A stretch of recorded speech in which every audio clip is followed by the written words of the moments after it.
Halo, Assalamualaikum warahmatullahi wabarakatuh. Nah, pada pertemuan ini saya akan menjelaskan mengenai antiinflamasi. Jadi, saya itu diberikan tugas oleh dosen farmakologi saya untuk menjelaskan mengenai antiinflamasi. Nah, sebelumnya saya akan memperkenalkan diri terlebih dahulu. Nama saya Juwida Tampu Bolon dengan NIM 19010111294. Jadi saya berkuliah di Institut Kesehatan Helvetia. Nah, jadi ini tuh tugas mata kuliah farmakologi. Baiklah, pertama saya akan menjelaskan apa itu antiinflamasi. Nah, jadi antiinflamasi itu adalah obat yang dapat menghilangkan radang yang disebabkan bukan karena mikroorganisme atau non-infeksi. Nah, jadi pada proses inflamasi itu meliputi kerusakan mikrovaskular, meningkatnya permeabilitas vaskular, dan migrasi leukosit ke jaringan radang.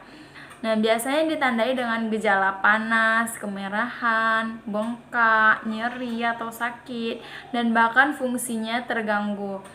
Nah, jadi pada proses inflamasi itu ada mediator yang dilepaskan, yaitu histamin, bradikinin, leukotriene, dan prostaglandin, serta PAF. Nah, jadi apa sih obat-obat antiinflamasi itu gitu kan? Jadi obat-obat antiinflamasi itu adalah golongan obat yang memiliki aktivitas menekan atau mengurangi peradangan. Nah, obat antiinflamasi ini terbagi menjadi dua golongan. Yang pertama ada yang dinamakan dengan obat antiinflamasi non-steroid, dan yang kedua dinamakan dengan obat antiinflamasi steroid. Jadi kedua golongan obat ini selain berguna dan bisa mengobati, dia juga memiliki efek samping yang dapat menimbulkan reaksi toksisitas kronis bagi tubuh jika digunakan tidak sesuai. Nah, setelah mengetahui pengertiannya dan golongannya, kemudian saya akan menjelaskan tentang golongan obat antiinflamasi yang telah saya sebutkan tadi. Nah, jadi ada yang pertama itu obat antiinflamasi non-steroid. Jadi, obat antiinflamasi non-steroid ini adalah kelompok obat yang paling banyak dikonsumsi di seluruh dunia untuk mendapatkan efek analgetika, antipiretika, dan antiinflamasi. Nah, jadi obat antiinflamasi non-steroid ini merupakan pengobatan dasar untuk mengatasi peradangan-peradangan di dalam dan di sekitar sendi seperti lumbago, artralgia, osteoartritis, artritis reumatoid, dan gout arthritis. Nah, selain itu, obat antiinflamasi non-steroid ini juga banyak pada penyakit-penyakit non-rematik seperti kolik empedu, saluran kemih, trombosis cerebri, infark miokardium, dan dismenoria. Nah, jadi obat antiinflamasi non-steroid ini merupakan suatu kelompok obat yang heterogen. Bahkan beberapa obatnya sangat berbeda secara kimia. Meskipun demikian, obat-obat ini mempunyai banyak persamaan dalam efek terapi maupun efek samping. Nah, jadi dia dibagi lagi menjadi beberapa golongan. Nah, jadi golongan obat antiinflamasi non-steroid itu yang pertama ada golongan salisilat. Nah, dimana diantaranya itu ada aspirin atau asam asetil salisilat, metil salisilat, magnesium salisilat, salisil salisilat, dan salisilamid.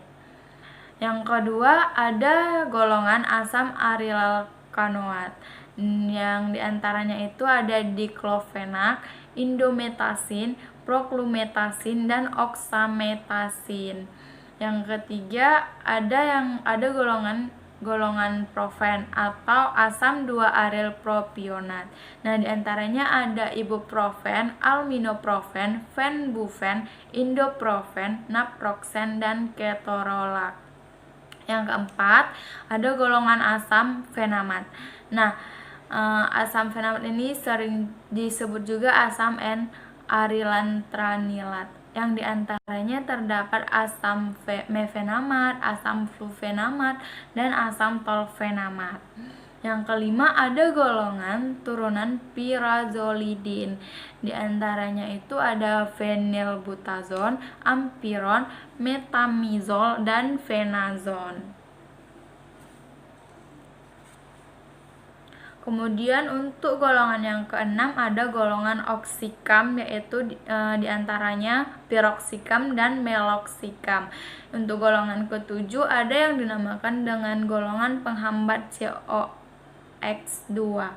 Nah, diantaranya itu ada selesoksib dan lumiroxosib.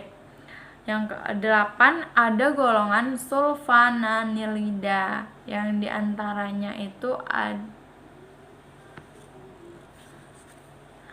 Yang kedelapan ada golongan sulfonanilida, yaitu di nimesulide.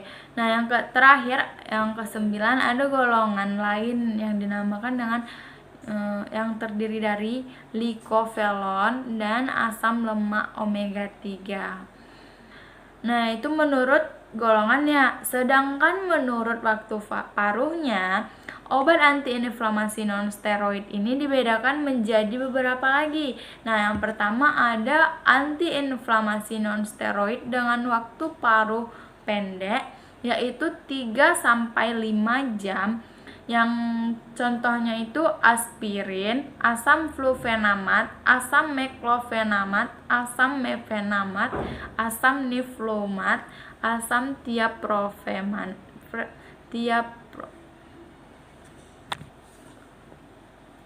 Nah, setelah mengetahui berdasarkan golongannya, jadi obat antiinflamasi non-steroid ini juga dibedakan menjadi. Nah, jadi setelah mengetahui mengenai golongannya, setelah mengetahui dari beberapa golongannya, kemudian obat antiinflamasi non-steroid ini juga dibedakan menurut waktu paruhnya. Nah, dia dibedakan juga menjadi, selain berdasarkan golongannya, selain dibedakan berdasarkan golongannya, obat antiinflamasi non-steroid ini juga dibedakan berdasarkan waktu paruhnya. Nah, jadi dia dibedakan menjadi beberapa. Seperti yang pertama itu ada obat antiinflamasi dengan waktu paruh pendek, yaitu 3-5 jam. Nah, diantaranya itu ada aspirin, asam flufenamat, asam meklofenamat, asam mefenamat, asam niflumat, asam tiaprofenamat, diklofenak, indometasin, carprofen, ibuprofen, dan ketoprofen.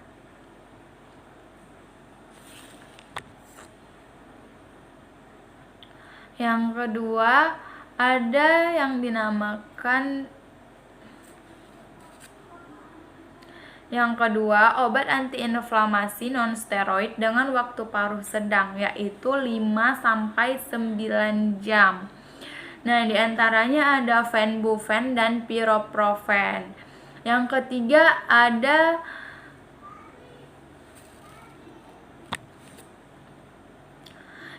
ketiga ada obat antiinflamasi non-steroid dengan waktu paruh tengah, yaitu sekitar 12 jam. Nah, jadi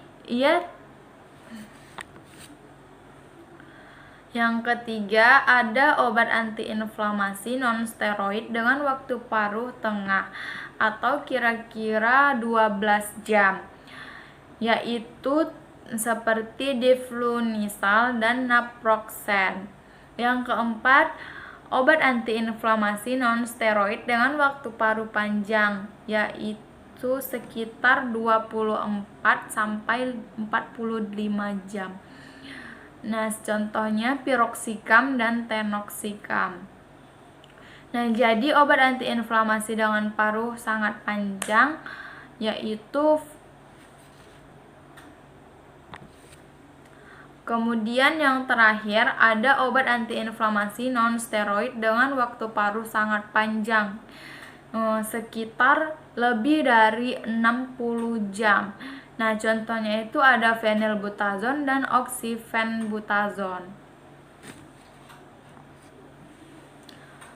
Nah, setelah membahas tentang obat antiinflamasi non-steroid, kemudian kita akan membahas tentang obat antiinflamasi steroid. Nah, obat antiinflamasi steroid ini adalah antiinflamasi yang sangat kuat. Kenapa? Karena obat-obat ini dapat menghambat enzim fosfolipase A2 sehingga tidak terbentuk asam arakidonat. Nah, asam arakidonat itu tidak terbentuk, berarti prostaglandin juga tidak akan terbentuk. Namun, obat antiinflamasi golongan ini tidak boleh digunakan seenaknya. Kenapa? Karena efek sampingnya itu besar, yaitu bisa menyebabkan moonphase, hipertensi, osteoporosis, dan sebagainya. Nah, jadi senyawa steroid itu adalah senyawa golongan lipid yang memiliki struktur kimia tertentu yang memiliki 3 cincin sikloheksana dan 1 cincin siklopentana. Nah, suatu molekul steroid yang dihasilkan secara alami oleh korteks adrenal tubuh dikenal dengan nama senyawa kortikosteroid. Nah, jadi suatu molekul steroid yang dihasilkan secara alami oleh korteks adrenal tubuh yang ia dikenal dengan nama senyawa kortikosteroid. Nah, kortikosteroid itu sendiri digolongkan menjadi 2 berdasarkan aktivitasnya, yaitu glukokortikoid dan mineralokortikoid. Nah, jadi kortikosteroid itu digolongkan menjadi 2 berdasarkan aktivitasnya, yaitu ada glukokortikoid dan mineralokortikoid. Nah, jadi glukokortikoid itu memiliki peranan pada metabolisme glukosa, sedangkan mineralokortikoid itu memiliki retensi garam. Jadi pada manusia, glukokortikoid alami glukortikoid alami yang utama adalah kortisol atau hidrokortison. Nah, sedangkan mineralokortikoid utama adalah aldosteron. Selain steroid alami, telah banyak juga disintesis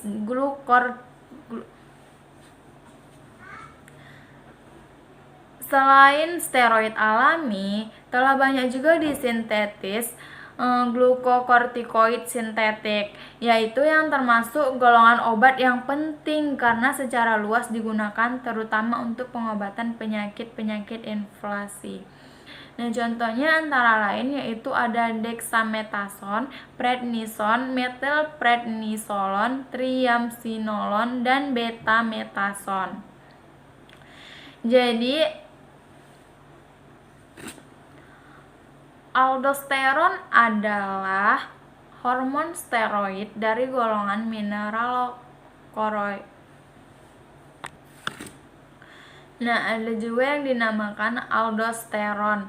Nah, jadi aldosteron itu adalah hormon steroid dari golongan mineralokortikoid yang disekresi dari bagian terluar zona glomerulosa pada bagian korteks kelenjar adrenal yang berpengaruh terhadap tubulus distal dan collecting duct dari ginjal sehingga terjadi peningkatan penyerapan kembali partikel air, ion, garam oleh ginjal dan sekresi potasium pada saat yang bersamaan. Nah, jadi hal ini itu menyebabkan peningkatan volume dan tekanan darah. Kortikosteroid itu bekerja dengan mempengaruhi kecepatan sintetis protein.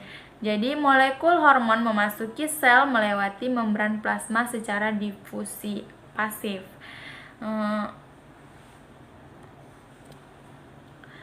Nah, molekul hormon memasuki sel. Nah, jadi molekul hormon itu memasuki sel melewati membran plasma secara difusi pasif. Nah, jadi hanya di jaringan target hormon itu yang bereaksi dengan reseptor protein yang spesifik. Nah, jadi hanya di jaringan target hormon itu bereaksi dengan reseptor protein yang spesifik dalam sitoplasma sel dan membentuk kompleks reseptor steroid. Kompleks ini mengalami perubahan konformasi, lalu bergerak menuju nukleus dan berikatan dengan kromatin. Nah, ikatan itu menstimulasi transkripsi RNA dan sintetis protein spesifik. Nah, jadi ada induksi sintesis protein yang akan menghasilkan efek fisiologik steroid. Nah, berdasarkan masa kerjanya, golongan kortikosteroid itu dibagi menjadi beberapa.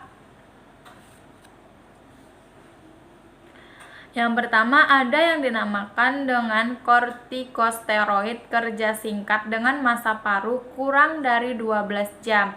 Yang termasuk pada golongan ini adalah kortisol atau hidrokortison, kortison, kortikosteron, dan fludrokortison. Nah, yang kedua ada kortikosteroid kerja sedang dengan masa paruh 12 sampai 36 jam. Contohnya metilprednisolon, prednison, dan triamcinolone. Nah, yang kedua ada kortikosteroid kerja sedang dengan masa paruh 12 sampai 36 jam. Contohnya ada metilprednisolon, prednison, dan triamcinolone. Yang ketiga ada kortikosteroid kerja lama dengan masa paruh lebih dari 36 jam. Contohnya ada parametason, betametason, dan dexametason. Nah, setelah membahas mengenai pengertian, golongan, dan bagian-bagiannya, kemudian saya akan menjelaskan mengenai mekanisme kerja antiinflamasi. Nah, jadi pertama saya akan menjelaskan mekanisme kerja obat antiinflamasi non-steroid. Yang pertama ada golongan salisilat dan salisilamid. Dimana kan ada contohnya asetosal atau aspirin. Nah, jadi asam asetil salisilat ini sebagai prototip non-steroidal anti-inflammatory drugs atau biasa disebut dengan NSAID yang merupakan analgetika non-steroid non-narkotik. Nah, kerja utama asam asetil salisilat ini kebanyakan obat Nah, jadi kerja utama asam asetil salisilat dan bahkan kebanyakan obat anti radang non-steroid lainnya yaitu sebagai penghambat enzim siklookse. Nah, jadi kerja utama asam asetil salisilat bukan hanya ini, bahkan kebanyakan obat anti radang non-steroid lainnya yaitu sebagai penghambat enzim siklooksigenase atau enzim yang membuat prostaglandin yang menyebabkan peradangan dan rasa sakit dan demam, yang mengakibatkan penghambatan sintetis senyawa endoperoksida siklik. Nah, jadi kedua senyawa tersebut merupakan prazat semua senyawa prostaglandin. Nah, jadi dengan demikian sintetis prostaglandin akan terhenti. Mungkin ada yang nanya, apa sih prostaglandin itu? Nah, jadi prostaglandin itu adalah sekelompok zat yang menyerupai hormon diproduksi dalam berbagai jaringan tubuh sebagai berasal dari asam amino dan memainkan peran mediator untuk sejumlah besar fungsi fisiologis. Nah, kemudian yang kedua ada metil salisilat. Nah, metil salisilat ini bekerja sebagai anti-iritan lokal dan mampu berpenetrasi sehingga menghasilkan efek analgesik. Nah, ia juga berfungsi sebagai penghantar hormon. Kemudian ada golongan profen atau asam 2-aryl propionat. Yang contohnya ada ibuprofen. Ibuprofen merupakan derivat asam fenilpropionat dari kelompok obat antiinflamasi non-steroid. Nah, senyawa ini bekerja melalui penghambatan enzim siklooksigenasi pada biosintesis prostaglandin, sehingga konversi asam arakidonat menjadi PGG2 terganggu. Nah, Kemudian, prostaglandin berperan pada patogenesis inflamasi, analgesia, dan demam. Nah, dengan demikian juga, ibuprofen mempunyai efek antiinflamasi dan analgetik atau bahkan selain itu, ibuprofen mempunyai efek antiinflamasi dan analgetik dan antipiretik. Nah, khasiat ibuprofen itu sebanding, bahkan lebih besar daripada asetosal atau aspirin, dengan efek samping yang lebih ringan terhadap lambung. Pada pemberian oral ibuprofen,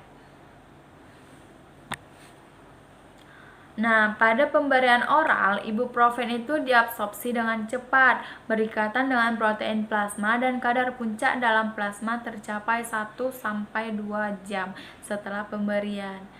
Dengan adanya makanan akan memperlambat absorpsi, tetapi tidak mengurangi jumlah yang diabsorpsi. Nah, jadi metabolisme terjadi di hati dengan waktu paruh 1,8-2 jam.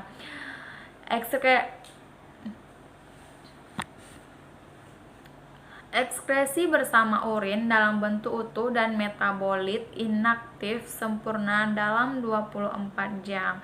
Indikasi terapi simptomatik rheumatoid arthritis dan osteoartritis dapat mengurangi rasa nyeri setelah operasi pada gigi dan dysmenorrhea.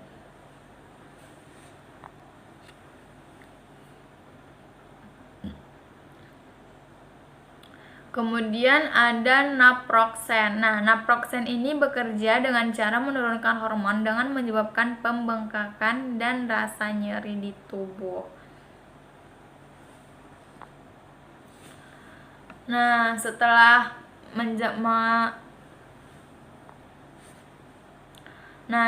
saya menjelaskan mekanisme kerja obat antiinflamasi non-steroid, saya akan menjelaskan mekanisme kerja obat antiinflamasi steroid. Nah, jadi kan di antiinflamasi steroid itu ada kortikosteroid kerja sedang. Yang ada contohnya itu metilprednisolon.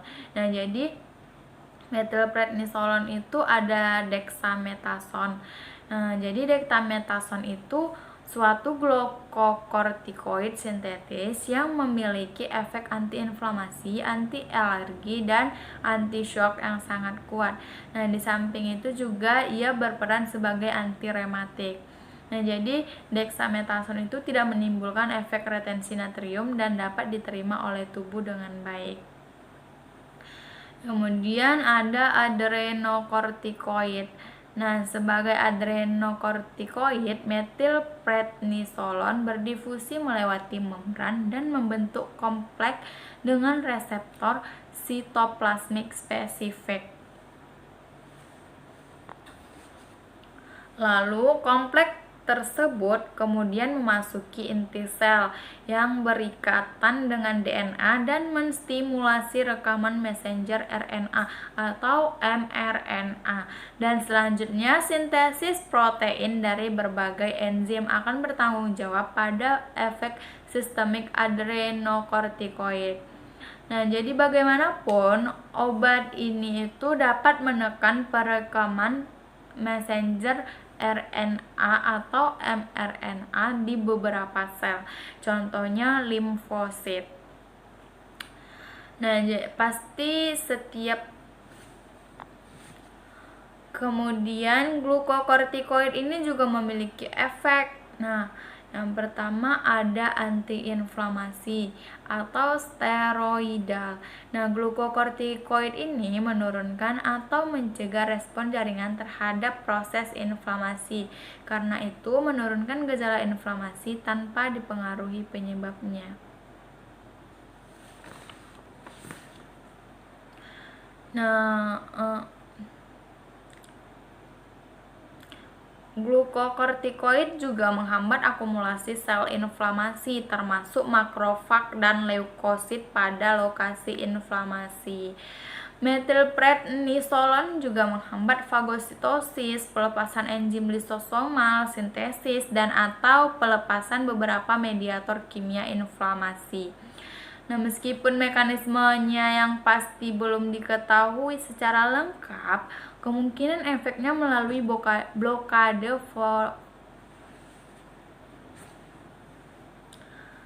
Meskipun mekanismenya yang pasti itu belum diketahui secara lengkap, kemungkinan besar efeknya melalui blokade faktor penghambat makrofag atau MIF dapat menghambat lokalisasi makrofag seperti reduksi atau dilatasi permeabilitas kapiler yang terinflamasi dan mengurangi lekatan leukosit pada endotelium kapiler, kemudian menghambat pembentukan edema dan migrasi leukosit, dan meningkatkan sintetis lipomodulin atau makrokortin, suatu inhibitor fosfolipase A2 mediasi.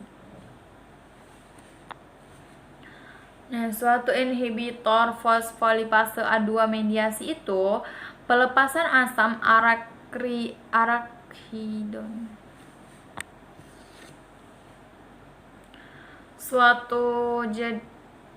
Jadi suatu inhibitor fosfolipase A2 itu mediasi pelepasan asam arakidonat dari membran fosfolipid, dan hambatan selanjutnya itu terhadap sintesis asam arakidonat. Nah, mediator inflamasi derivat atau prostaglandin, tromboksan, dan leukotrin.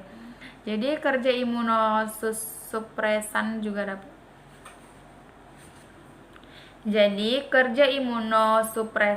dapat mempengaruhi efek antiinflamasi. Nah, kenapa sih kerja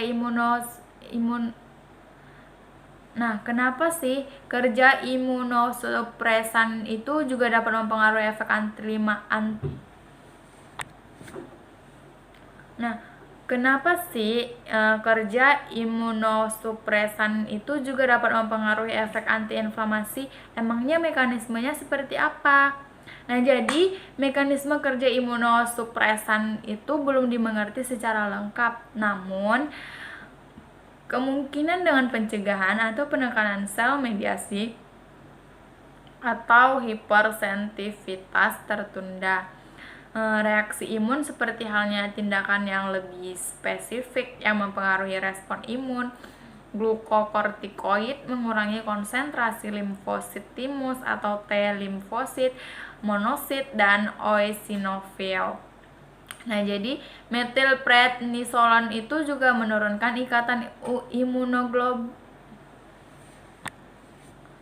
Nah, jadi metilprednisolon itu juga menurunkan ikatan imunoglobulin ke reseptor permukaan sel dan menghambat sintesis atau pelepasan interleukin. Nah, sehingga T limfosit atau limfosit T itu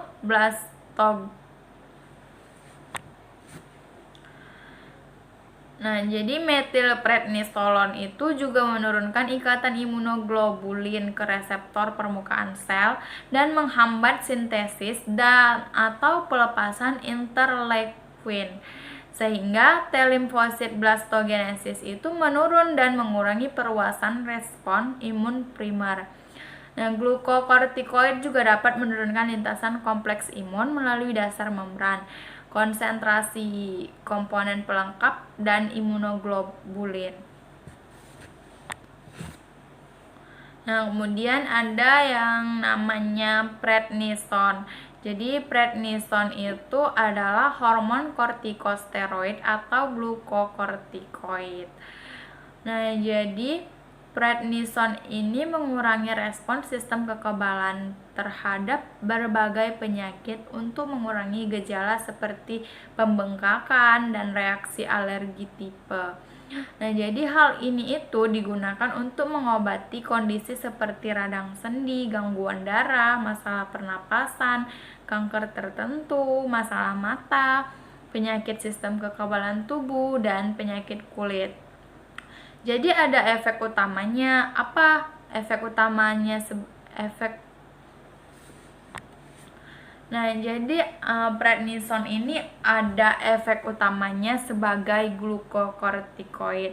Nah, glukokortikoid alami atau hidrokortison dan kortison umumnya itu digunakan dalam terapi pengganti atau replacement terapi dalam kondisi defisiensi adrenokortikal. Nah, sedangkan analog sintetiknya atau prednison terutama digunakan karena efek imunosupresan dan anti radangnya yang kuat. Nah, glukokortikoid menyebabkan berbagai efek metabolik. Glukokortikoid juga bekerja melalui interaksinya dengan protein reseptor spesifik yang terdapat dalam sitoplasma sel jaringan atau organ sasaran yang membentuk kompleks hormon reseptor. Lalu kompleks hormon reseptor ini kemudian akan memasuki nukleus dan menstimulasi ekspresi gen-gen tertentu yang selanjutnya memodulasi sintesis protein tertentu. Nah, protein inilah yang akan mengubah fungsi seluler organ sasaran sehingga diperoleh misalnya efek gluconeogenesis, meningkatnya asam lemak, redistribusi lipid, meningkatnya reabsorpsi natrium, meningkatnya reaktivitas pembuluh terhadap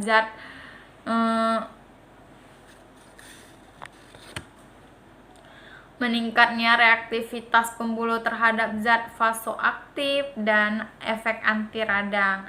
Nah, apabila terapi prednison diberikan lebih dari 7 hari, dapat terjadi penekanan fungsi adrenal yang artinya tubuh tidak dapat mensintesis kortikosteroid alami dan menjadi tergantung pada prednison yang diperoleh dari luar.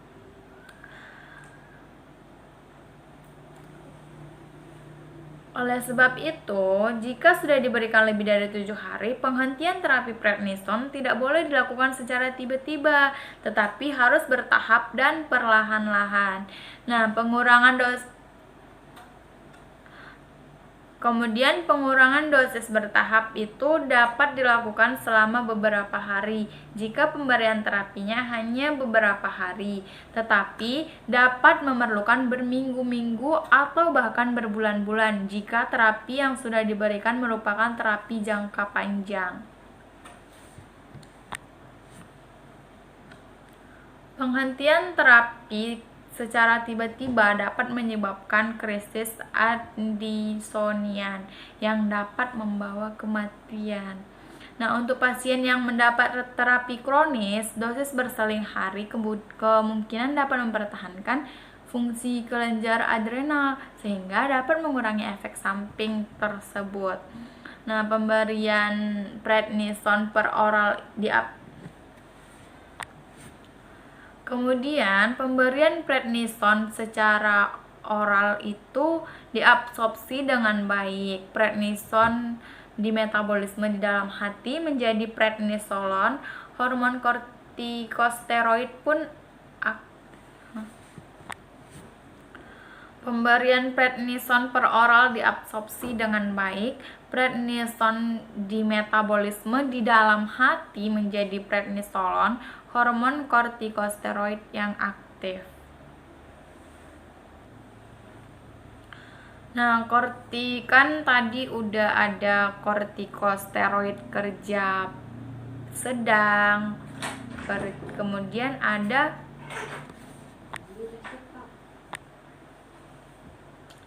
Nah, jadi ada yang namanya kortikosteroid kerja lama. Contohnya itu ada dexamethasone.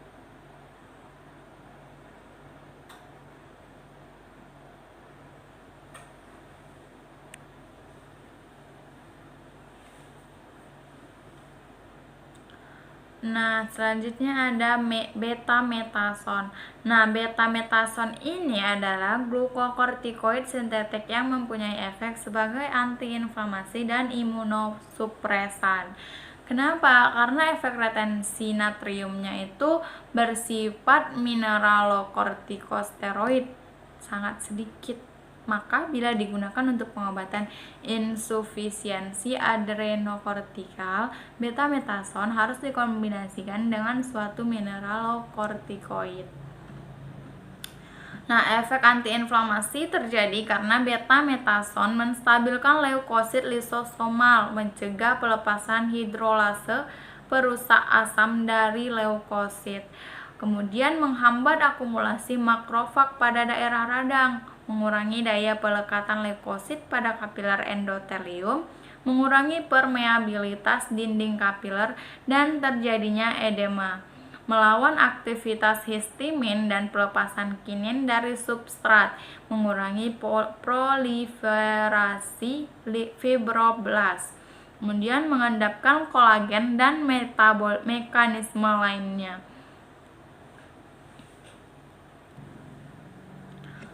Nah, jadi durasi aktivitas antiinflamasinya sejalan dengan durasi penekanan HPA atau hypothalamic pituitary adrenal axis. Obat ini dapat mengurangi aktivitas dan volume limfatik, menghasilkan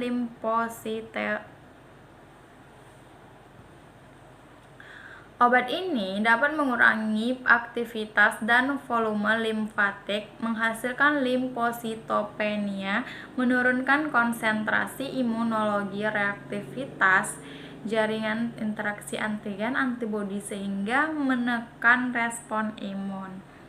Nah, betamethasone juga menstimulasi sel-sel eritroid dari sumsum tulang. Kemudian yang seperti memperpanjang masa hidup eritrosit dan platelet darah, menghasilkan neutrofilia dan eosinopenia, meningkatkan katabolisme protein, gluconeogenesis, dan penyebaran kembali lemak dari perifer ke daerah pusat tubuh. Dan ia juga mengurangi absorpsi intestinal dan menambah ekskresi kalsium melalui ginjal. Dexclorpheniramine maleat adalah antihistamin derivat propilamin. Dexclorpheniramine menghambat aksi farmakologis histamin secara kompetitif atau antagonis histamin reseptor H1. Nah, jadi obat antiinflamasi non-steroid itu lebih banyak digunakan karena lebih aman dan mempunyai efek yang lebih kecil daripada obat antiinflamasi steroid. Baiklah, sekian dari penjelasan saya. Jika ada kekurangan, saya mohon maaf karena saya masih dalam proses belajar. Sampai jumpa di lain pertemuan.